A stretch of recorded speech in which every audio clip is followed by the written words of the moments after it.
Welcome to Kanyakumari. അപ്പോൾ പുതിയ വീഡിയോയിലേക്ക് എല്ലാവർക്കും സ്വാഗതം. കന്യാകുമാരിയിലേക്ക് ഞാൻ നടത്തിയ ഒരു സോളോ ട്രിപ്പിൻ്റെ വിശേഷമാണ്. കഴിഞ്ഞ വീഡിയോ കണ്ടിട്ടില്ല എന്നുണ്ടെങ്കിൽ ഞാനിവിടെ കാട്ടിൽ കൊടുക്കാം. അപ്പോൾ പുതിയ വീഡിയോയിലേക്ക് എല്ലാവർക്കും സ്വാഗതം.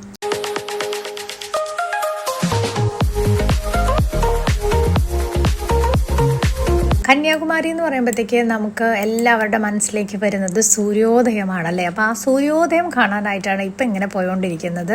ആ കാണുന്നതാണ് പുതിയതായി വന്നിട്ടുള്ള ഗ്ലാസ് ബ്രിഡ്ജ് കേട്ടോ. അതിൻ്റെ അപ്പുറത്ത് തിരുവള്ളുവർ സ്റ്റാച്ചു കാണാം, തൊട്ടപ്പുറത്ത് വിവേകാനന്ദ പാറയും ധ്യാന കേന്ദ്രവും കാണാം.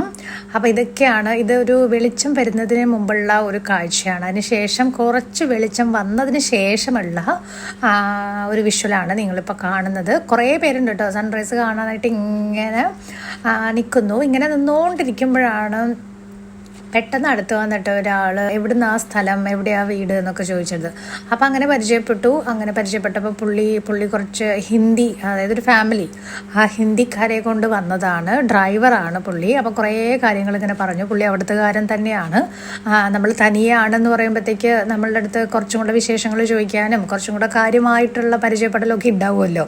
അപ്പോൾ ഒരുപാട് കാര്യങ്ങൾ പുള്ളി പുതിയതായിട്ട് പറഞ്ഞു. അതായത് പുതിയതായിട്ടുള്ള 2-3 സ്പോട്ടുകളെ കുറിച്ച് എനിക്കിങ്ങനെ വിശദീകരിച്ച് തന്നു. അപ്പം അതൊക്കെ ഇങ്ങനെ വർത്താനം പറഞ്ഞൊക്കെ നിന്നപ്പോഴും സൂര്യൻ വന്നില്ല എന്നുള്ളതാണ് പ്രത്യേകമായിട്ട് നിങ്ങൾ ശ്രദ്ധിക്കേണ്ട കാര്യം. അതായത് സൂര്യൻ ഇന്ന് വേറെ ഏതോ വഴി പോയി.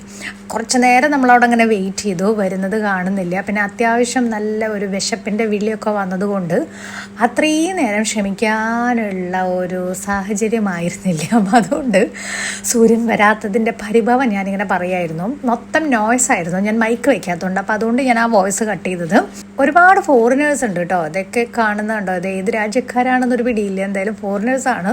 പ്രത്യേകിച്ച് കന്യാകുമാരിയിലെ പല വിഭാഗം ആളുകൾ, പല രാജ്യങ്ങളിൽ നിന്നുള്ള ആളുകളും പല സംസ്ഥാനങ്ങളിൽ നിന്നുള്ള ആളുകളും ഒക്കെ വരും. ശരിക്കും കന്യാകുമാരി നമുക്ക് നഷ്ടപ്പെട്ടത് എന്ത് കഷ്ടമാണല്ലേ. കന്യാകുമാരി പണ്ട് കേരളത്തിൻ്റെ ആയിരുന്നു എന്നാണല്ലോ പറയുന്നത്. എന്തായാലും കുഴപ്പമില്ല, തൊട്ടടുത്ത സംസ്ഥാനമാണെങ്കിലും നമുക്ക് വലിയ പ്രശ്നമില്ല. നമ്മൾ ഇടയ്ക്കിടയ്ക്ക് കൂടെ വരും അല്ലേ. ഇതൊരു പ്രത്യേക വൈബാണല്ലോ കന്യാകുമാരി എന്ന് പറയുന്നത്. ഇപ്പം ഞാൻ എത്തിയേക്കുന്നത് എവിടെയാണെന്നറിയോ? കന്യാകുമാരിയിലെ ഏറ്റവും പ്രശസ്തമായിട്ടുള്ള ഭഗവതി അമ്മൻ ക്ഷേത്രത്തിലാണ്. അത്യാവശ്യം നല്ല തിരക്കുണ്ട്. പെട്ടെന്ന് തന്നെ തൊഴുതിറങ്ങാൻ പറ്റുമെന്ന് വിചാരിക്കുന്നു. ഇത് ഞാൻ തൊഴുതിറങ്ങിയിട്ടുള്ള ഒരു കാഴ്ചയാണ് നിങ്ങൾ കാണുന്നത്. ഉള്ളിൽ വീഡിയോ അലൗഡ് അല്ല. അപ്പം അതുകൊണ്ട് തന്നെ അത്തരം കാര്യങ്ങളൊന്നും എടുക്കാൻ പറ്റില്ല. ഇവിടുത്തെ ദേവിയുടെ മൂക്കുത്തി, എൻ്റെ പൊന്നോ, ഒരു രക്ഷയില്ല. ഒരിക്കലെങ്കിലും നിങ്ങളിവിടെ വന്നിട്ടുണ്ടെങ്കിൽ ആ മൂക്കുത്തി നിങ്ങളുടെ മനസ്സിൽ നിന്ന് പോയിട്ടുണ്ടാവില്ല. ഞാൻ ഏറ്റവും ആദ്യം ഇവിടെ വന്നു കഴിഞ്ഞപ്പോൾ എൻ്റെ മനസ്സിൽ എന്നും കന്യാകുമാരി എന്ന് ആലോചിക്കുമ്പോൾ ഈ ക്ഷേത്രത്തിലെ ദേവിയുടെ മൂക്കുത്തിയാണ് മനസ്സിലേക്ക് വരിക. അത്രയും തിളക്കമാണ്. നിങ്ങൾ ഒരിക്കലെങ്കിലും ഇതൊന്ന് വന്ന് എക്സ്പീരിയൻസ് ചെയ്യണം കേട്ടോ. ആ ഒരു തിളക്കം നിങ്ങളുടെ മനസ്സൊന്നും ഒരു കാലത്തും പോവില്ല. ഇവിടെ കണ്ടോ, ഗംഭീരമായിട്ടുള്ള ഫോട്ടോഷൂട്ടാണ് നടക്കുന്നത്. നമ്മളിപ്പോൾ തനിച്ച് വരികയാണെങ്കിലും ഇവിടെ ഫോട്ടോ എടുക്കാനായിട്ടും ഒത്തിരി ഫോട്ടോഗ്രാഫേഴ്സും കാര്യങ്ങളൊക്കെ ഉള്ളത് കൊണ്ട് നമുക്ക് നല്ല ഫോട്ടോസ് കാര്യങ്ങളൊന്നും കിട്ടാനായിട്ട് ഒരു ബുദ്ധിമുട്ടില്ല. പക്ഷെ ഞാൻ ഈ സോളോ വരുമ്പോൾ ഭയങ്കര പിശിക്കുകയാണ്. ഒരുപാട് കാശൊന്നും ഞാൻ അങ്ങനെ കളയില്ല. അപ്പം അതൊക്കെ ശ്രദ്ധിച്ചിട്ട് നമുക്ക് തന്നെ തനിയെ വീഡിയോ എടുക്കാനും ഫോട്ടോ എടുക്കാനൊക്കെ പറ്റുമല്ലോ. അപ്പം അങ്ങനെ ഞാൻ കുറച്ച് വിഷ്വലൊക്കെ എടുത്തതാണ്. ആ ബാക്ക്ഗ്രൗണ്ട് കാണുന്നതാണ് നമ്മൾ നേരത്തെ ഇരുട്ടത്ത് നിന്നുള്ളൊരു വ്യൂ ആണല്ലോ കണ്ടത്. അപ്പോൾ ഇനിയിപ്പോൾ നമ്മൾ അവിടെ കുറച്ച് നേരം സ്പെൻഡ് ചെയ്തിട്ട് ഇനിയിപ്പോൾ എങ്ങോട്ടേക്കാണ് പോകുന്നതെന്ന് വെച്ച് കഴിഞ്ഞാൽ ഇവിടെ ഗാന്ധി സ്മൃതി മണ്ഡപം ഉണ്ട്.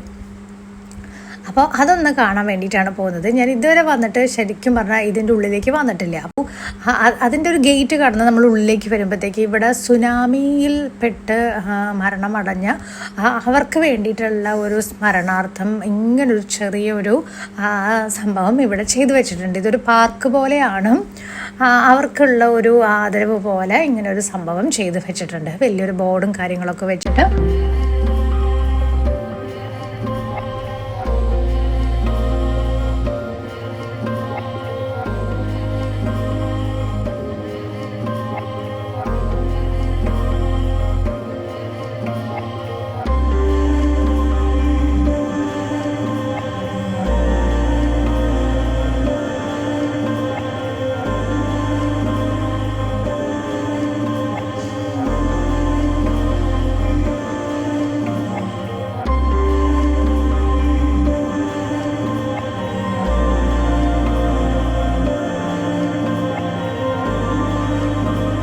ഞാൻ നേരത്തെ പറഞ്ഞതുപോലെ ഗാന്ധി സ്മൃതി മണ്ഡപം ഇങ്ങനെ ഉണ്ട് എന്നുള്ളതല്ലാതെ നമ്മൾ പാക്കേജായിട്ടൊക്കെ വരുമ്പോഴും ഇത് നമ്മൾ വന്നിട്ടില്ല.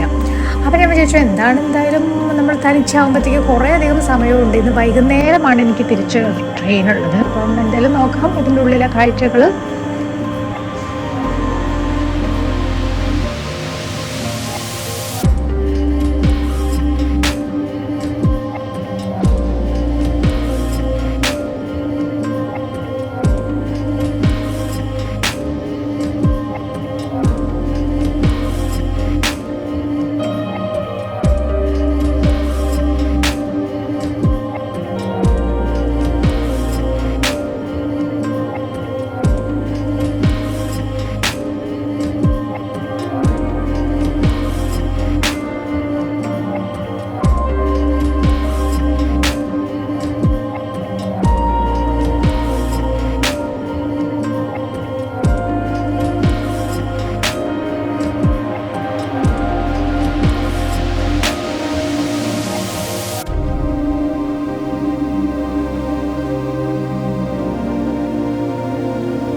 അങ്ങനെ അവിടെ നിന്ന് ഇറങ്ങിയതിന് ശേഷം ഇപ്പോൾ നമ്മൾ റൂമിലേക്ക് പോവുകയാണ് കേട്ടോ.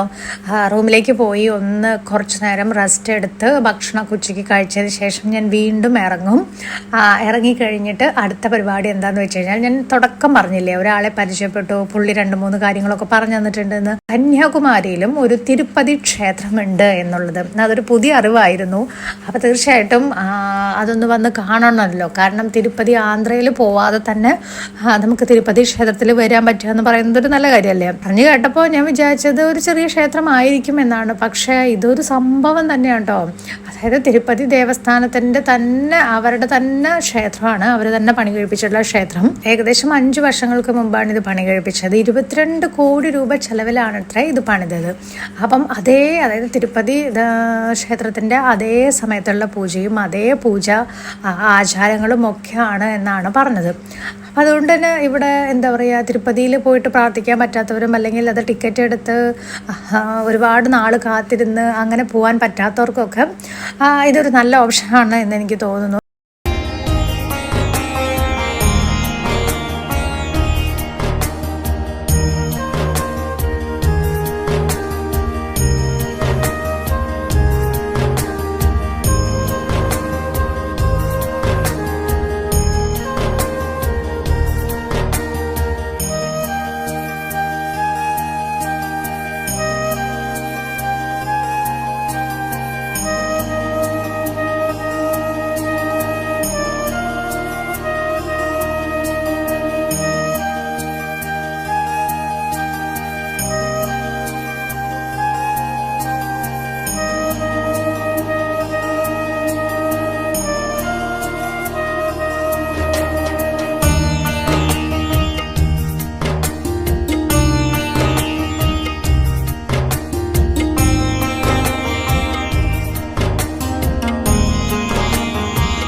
സൈഡിൽ നിന്ന് തിരുപ്പതി ക്ഷേത്രത്തിൻ്റെ അതേ മാതൃകയിലാണ്. പക്ഷെ അവിടുത്തെ ഒരു ആംബിയൻസ് അല്ല എന്ന് മാത്രം. അവിടുത്തെ ആ ഒരു തിക്കും തിരക്കും ഇവിടെ ഇല്ല എന്നുള്ളത് മാത്രമേ ഉള്ളൂ. ബാക്കിയെല്ലാം ഉണ്ട്. നല്ലൊരു ക്ഷേത്രം.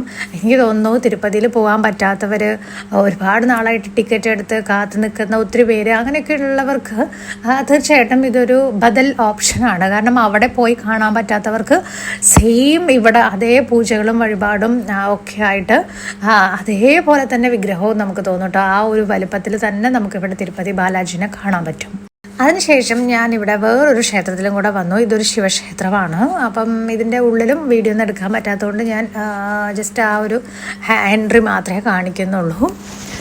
അപ്പോൾ വീണ്ടും നമ്മളങ്ങനെ കന്യാകുമാരി ബീച്ചിൻ്റെ സൈഡിലേക്ക് വന്നിരിക്കുകയാണ്. ഇവിടെ ഒരു വൈകുന്നേരം, അതായത് ഇനിയിപ്പം സൺസെറ്റ് കാണാനാണ്. രാവിലെയോ സൺറൈസ് കണ്ടില്ല. അപ്പോൾ എന്തായാലും സൺസെറ്റും കൂടെ നമുക്ക് കണ്ടില്ലെങ്കിൽ അതൊരു മോശമല്ലേ. പിന്നെ ഏറ്റവും പ്രധാനപ്പെട്ട ഒരു കാര്യം എന്താണെന്ന് വെച്ച് കഴിഞ്ഞാൽ ഇന്നത്തെ ദിവസം ബോട്ടിംഗ് ഉണ്ടായില്ല. കാരണം നമ്മൾ വെയിറ്റ് ചെയ്യുകയൊക്കെ ചെയ്തു. പക്ഷേ കടൽ ഭയങ്കര കാറ്റുമൊക്കെ ആയ കാരണം ചില ദിവസം അങ്ങനെയാണ്, ബോട്ടിംഗ് അവർ ക്യാൻസൽ ചെയ്യും. അപ്പോൾ കുറച്ച് നേരം നമ്മൾ ടിക്കറ്റ് എടുക്കാനൊക്കെ നിന്നു. പക്ഷേ പെട്ടെന്നാണ് ഒരു അനൗൺസ്മെൻറ്റ് വന്ന് കാറ്റ് ശക്തമായതിനാൽ ഇന്ന് ബോട്ടിംഗ് ഇല്ല എന്നുള്ളൊരു അറിയിപ്പ് വന്നത്. അപ്പോൾ അതുകൊണ്ട് തന്നെ നമ്മൾ ആ പരിപാടി ക്യാൻസൽ ചെയ്തു. നമ്മളെല്ലാവരും ക്യാൻസൽ ചെയ്തു. അപ്പോൾ അതുകൊണ്ട് കുറച്ചധിക സമയം ഇവിടെ കാറ്റ് കൊണ്ട് ഇങ്ങനെ ഇരിക്കുകയാണ്. ഇത് എന്താ പറയുക, നമുക്ക് ഏത് തമിഴ്നാട്ടിൽ പോയി കഴിഞ്ഞാലും ഈ ഡ്രസ്സ് ഇട്ട ആളുകളെ ഒരുപാട് പേരെ കാണും. അവരിങ്ങനെ ഗ്രൂപ്പായിട്ടായിരിക്കും വരിക അല്ലേ. കുറേ നേരം ഇവിടെ കാറ്റ് കൊണ്ട് നല്ല രസമാണ് കേട്ടോ. പ്രത്യേകിച്ച് ഭയങ്കര മനസ്സ് റിഫ്രഷ് ആവാനായിട്ട്.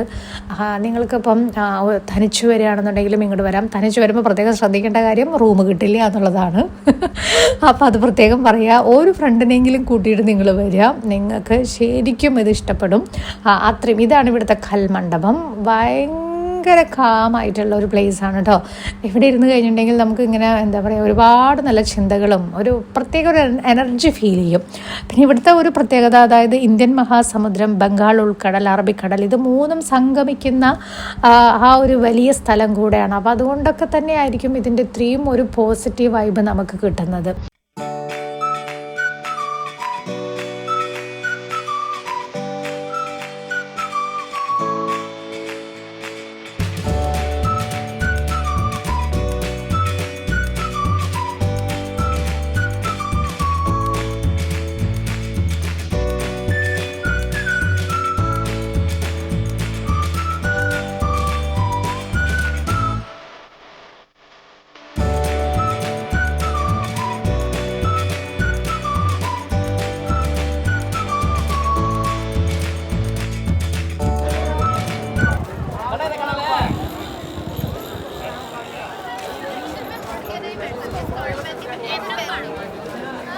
उधर सड़क और उधर समझ गई मैं तुम्हें क्या